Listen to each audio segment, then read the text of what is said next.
In this video, I'm going to tell you about my Lapiplasty experience that I just had 2 weeks ago and sort of why I decided to have this surgery, what the surgery is exactly, what it was like immediately post-op in that first week, what it's like now in my second week of post-op, and how I'm progressing to weight bearing and what it looks like in the future. So if you are interested in that and you're about to have Lapiplasty, 3D bunion correction surgery, then this is the video for you. So let's get into this.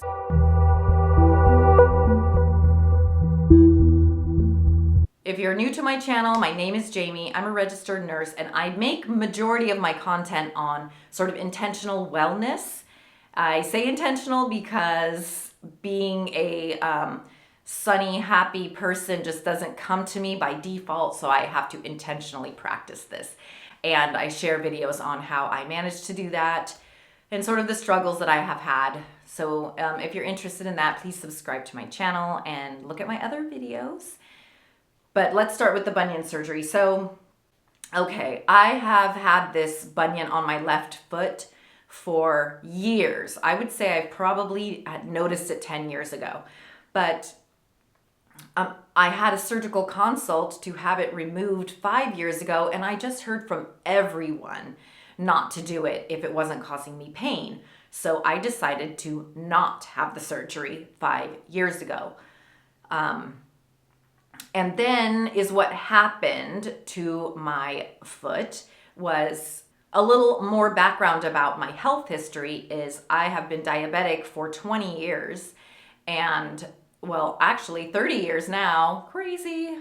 Don't know where that 10 years sort of slipped by me, but 30 years I have been diabetic and I just turned 50. So I have those kind of like risk factors working against me should I want to wait to have surgery longer.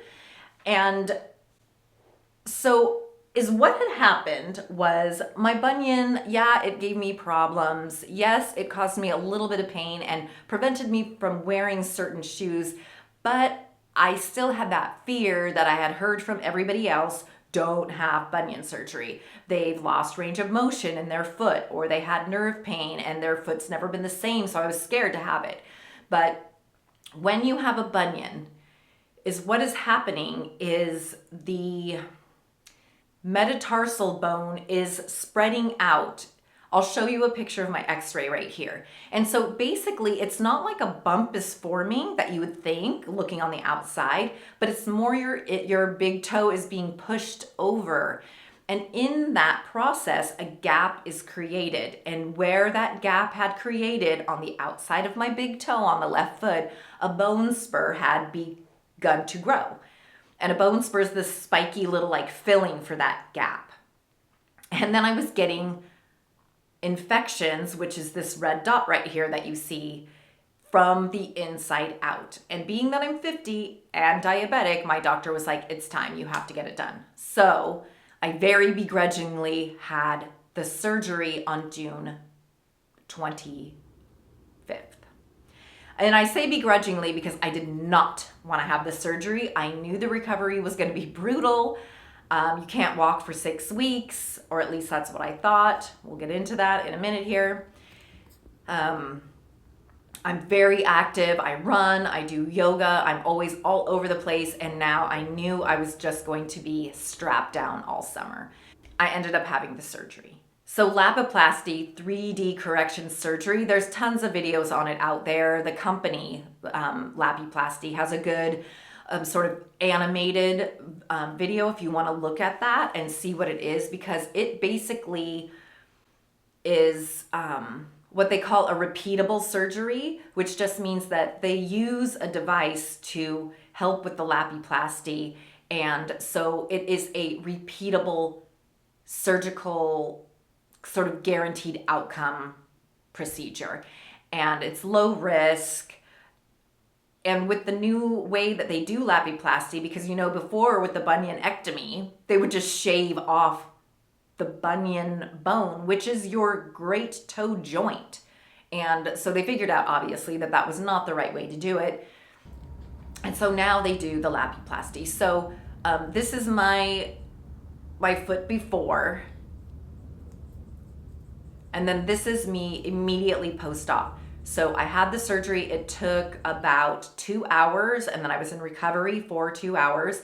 I had a nerve block, and so I felt zero pain, honestly, zero pain. But anesthesia kicks my butt, and I have a hard time recovering from anesthesia. So I didn't feel very good for about 4 days. But foot-wise, I really wasn't having all that much pain. My doctor instructed me to take the pain medicine around the clock, even though I wasn't having pain, because she didn't want the pain to come and get out of control. So I did that, but I honestly did that for 2 days. And then I only took a pain pill one night on the third day. And then I just switched to ibuprofen and Tylenol for the rest of the time. And now I'm 2 weeks post-op. I don't even have to take anything. So the pain for me hasn't really been all that bad.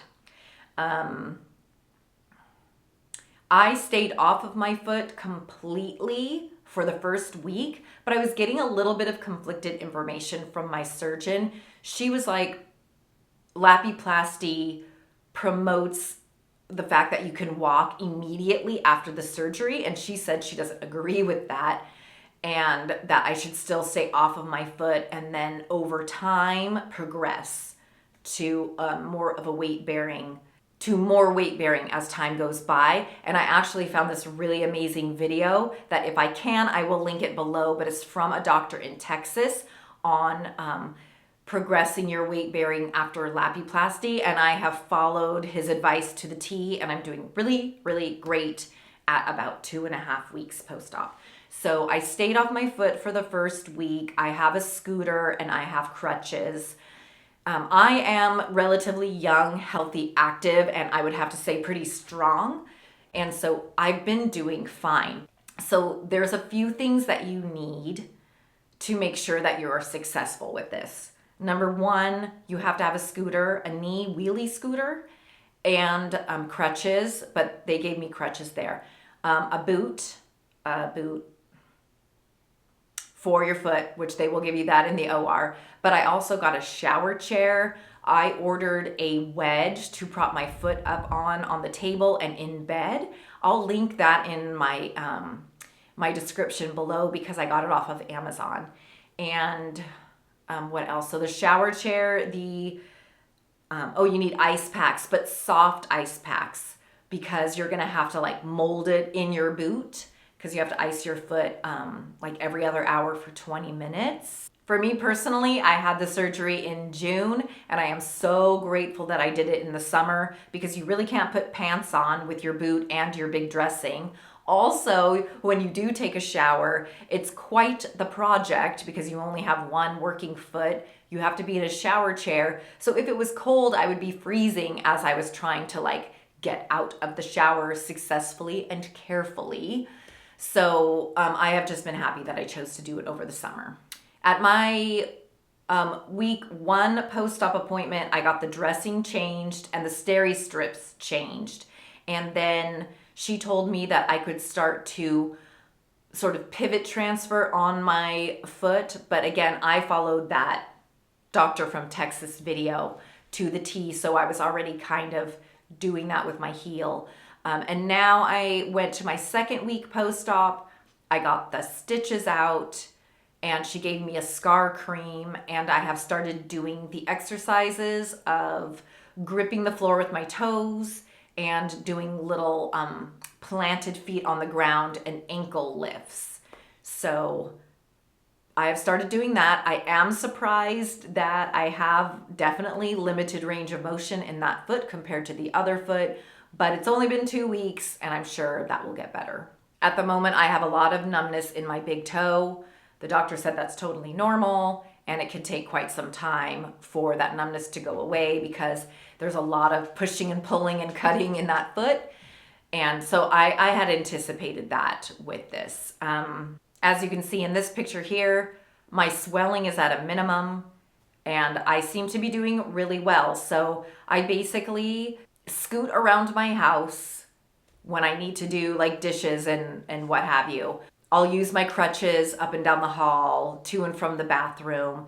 And now I can actually use one crutch and I can bear more and more weight on my foot. And then according to that video that I had watched from the doctors in Texas, by week 3, week 4, I should be able to walk around the house in just my boot. And then from weeks 4 to 6, I can walk with a normal gait, still in my boot, up until week 6. And then transition to a shoe. So far it's going well. I will make an update if you are so interested in it once I am at that 6 weeks mark and see how it goes going into a shoe.